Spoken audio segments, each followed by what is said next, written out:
صحابہ اور میری سنت اور صحابہ کی سنت پہ چلنا. رسول خدا یہ فرما سکتے ہی نہیں ہے کہ میری سنت پر یا میرے صحابہ کی سنت. ہمارے صحابہ کی سنت پر، یعنی صحابہ رسول کی سنت پہ نہیں تھے. نہیں، رسول کی سنت پہ تھے. تو اگر رسول کی سنت پہ تھے تو صحابہ کی سنت نہیں ہے، پھر تو تابعین کی بھی سنت ہوگی، آپ کی بھی سنت ہوگی. یہ سلسلہ آگے تو نہیں چلے گا. رسول کی سنت ہے، کسی اور کی حیثیت ہی کوئی نہیں. جب مفتی فضل ہمدرد نے اپنے آقا و مولا سے سوال کیا کہ جناب بتائیے کہ کوئی ایسی حدیث ہے کہ نبی کریم صلی اللہ علیہ وآلہ وسلم نے فرمایا کہ میرے بعد میری سنت اور میرے خلفائے راشدین کی سنت کی پیروی کرنا، تو وہ کہنے لگا کہ کتب احادیث میں ایسی کوئی حدیث ہے ہی نہیں. یعنی کہ وہ کہتا ہے صحابہ کی تو کوئی سنت ہی نہیں، تو جب صحابہ کی سنت نہیں تو حدیث کہاں سے آ گئی؟ اچھا، شیعہ عوام کو گمراہ کرنے میں نا سب سے بڑا ہاتھ ان ذاکروں کا ہے. کیونکہ مجھے حیرانگی پتہ کس بات پہ ہے کہ یار یہ جو شیعہ ذاکر ہیں یہ اپنی کتب کا مطالعہ بھی نہیں کرتے. اہل سنت کی کتب تو پڑھنا درکنار، وہ تو ان سے پڑھی جائیں گی نہیں نا، کیونکہ وہ ساری کتب جو احادیث ہے نا اہل سنت کی وہ تو صحابہ کی شان سے بھری پڑی ہیں. انہوں نے ہر وہ حدیث دیکھنی ہے جو صحابہ کی شان گھٹا رہی ہے، جو منکر ہے، باطل ہے، ضعیف روایت انہوں نے پکڑنی ہے. لیکن کم از کم ان ذاکروں کو چاہیے کہ کم از کم اپنی کتابوں کا مطالعہ کر لیں. پھر آ کر یہ سوشل میڈیا کا دور ہے، ہر بندہ کے پاس علم ہے، ہر بندے کے پاس ہر کتاب موجود ہے، تو ایسے من گھڑت جھوٹ، یہ جھوٹ کا پلندہ ہے یہ ذاکر. یہ جو حدیث ہے نا میرے بعد میری خلفائے راشدین، میری سنت اور میرے خلفائے راشدین کی سنت کی پیروی کرنا، یقین کریں میں اپنی اہل سنت کی کتب سے حوالوں کے انبار لگا سکتا ہوں، لیکن جو شیعہ حضرات قرآن کریم کو تحریف شدہ مانتے ہیں کیا وہ ہماری ان کتابوں کے حوالہ جات مانیں گے؟ نہیں.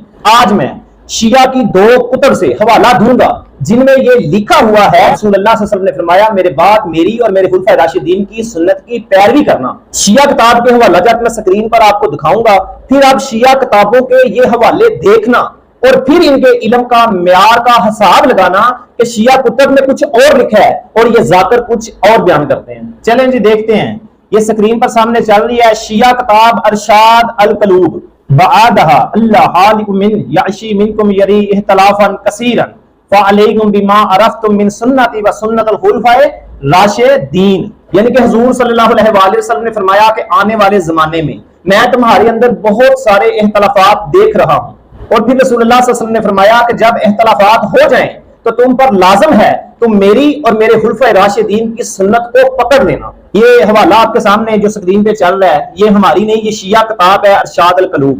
اچھا، اس ارشاد القلوب میں یہ خلفائے راشدین کے بعد انہوں نے تحریف کیا ہے من اہل بیت. جب ان شیعہ حضرات کو پتا چلا نا کہ خلفائے راشدین کا ذکر تو ہماری کتاب میں آ گیا ہے تو پھر یہ دھاندلی کرتے ہوئے خلفائے راشدین کے آگے انہوں نے من اہل بیت جو ہے نا وہ ایڈ کر دیا. یعنی کہ میرا یہاں ایک سوال ہے، کیا خلفائے راشدین اہل بیت سے ہیں؟ جو من اہل بیت شامل کر لیا، یعنی کہ ان لوگوں کو پتہ ہی نہیں کہ عبارت میں اضافہ کیسے کرنا ہے. اس کی یہ جو عبارت نا پڑھ رہے ہیں اسکرین پہ سامنے چل رہی ہے، اس عبارت سے صاف لگ رہا ہے کہ من اہل بیت کا ربط جو خلفائے راشدین سے جڑ ہی نہیں رہا، کیونکہ خلفائے راشدین تو اہل بیت سے ہیں ہی نہیں. تو یہ پھر سمجھ میں آتا ہے کہ یہ تحریف ہے. اور اگر تم کہتے ہو یہ تحریف نہیں تو پھر خلفائے راشدین کو اہل بیت میں سے ماننا پڑے گا، کیونکہ اہل بیت جو خلفائے راشدین اہل بیت سے نہیں ہے تو اس لیے یہ تحریف ہے. اب میں نے تمہاری یہ کتاب سے ثابت کر دیا نا کہ لکھا من سنتی و سنت الخلفاء راشدین اختلافا کثیرا، کہ سنت نے فرمایا جب تم میں زیادہ اختلاف دیکھو تو پھر میری سنت کو اور میرے خلفائے راشدین کی سنت کو پکڑ لینا تم پر لازم ہے. چلیں جی دیکھتے ہیں شیعہ کتاب کا دوسرا حوالہ، یعنی دوسری کتاب میں بھی یہی عبارت لکھی ہوئی ہے. کتاب کا نام ہے جی کشف الغمہ فی معرفت الائمہ الا ان یعمل فیہم بکتاب اللہ تعالی و سنت رسول اللہ صلی اللہ علیہ وسلم و سیرت الخلفاء راشدین. یہاں مصنف حضرت حسن رضی اللہ عنہ کا جو صلح ہے نا اس کے حوالے سے لکھ رہا ہے کہ جب حضرت حسن رضی اللہ تعالی عنہ صلح کر رہے تھے نا اور حضرت امیر معاویہ سے یہ کلام کیا، یعنی کہ اپنے خطوط میں امیر معاویہ سے جو کلام کیا نا، حضرت حسن کہہ رہے ہیں امیر معاویہ کو کہ تم یہ کام کرنا.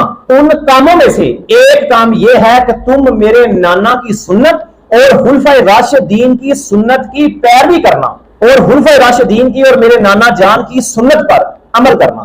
جی میں نے ثابت کر دیا اہل تشیع کی 2 کتابوں سے کہ رسول اللہ صلی اللہ علیہ وسلم نے فرمایا میرے بعد جب تم بہت زیادہ اختلاف دیکھو تو تم پر لازم ہے تم میری سنت اور میرے تربیت یافتہ خلفائے راشدین کی سنت کو لازمی پکڑ لینا. یہ میں نے تمہاری 2 کتابوں سے میں نے ثابت کر دیا، ایک ارشاد القلوب اور دوسری کشف الغمہ فی معرفت الائمہ. تو میری ان ذاکرین سے ایک ریکویسٹ ہے، خدارا اپنی عوام کو گمراہ مت کریں، یہ قیامت کو تم لوگوں نے حساب دینا ہے، من گڑھ تو جھوٹی باتیں سنا کے اپنی عوام کو جو تم گمراہ کر رہے ہو نا، یہ تم پر گناہ جائے گا اگر کوئی بندہ تمہاری وجہ سے گمراہ ہو گیا۔ تو تمہاری کتابوں میں کچھ اور لکھا ہے اور تم کچھ اور بیان کرتے ہو، یار خدا کا خوف کرو، بس کرو، کتنا بغض صحابہ میں کتنا آگے تک جاؤ گے؟ اگر الزام ہی لگانے ہیں نا تو کم از کم اپنی کتابوں کا وزٹ کر آیا کرو، کم از کم اپنی کتابوں کو پڑھ ہی آیا کرو۔ اور یار تمہاری شیعہ کی کتابیں ابھی میں نے سکرین پر سامنے دکھائی ہیں، تمہاری شیعہ کی کتابوں میں لکھا ہے کہ رسول اللہ صلی اللہ علیہ وسلم کی یہ حدیث موجود ہے کہ میرے باپ میری اور میرے خلفاء راشدین کی سنت پر عمل کرنا، اور تم کہہ رہے ہو ایسی کوئی حدیث نام کی کوئی چیز نہیں کتب حدیث میں۔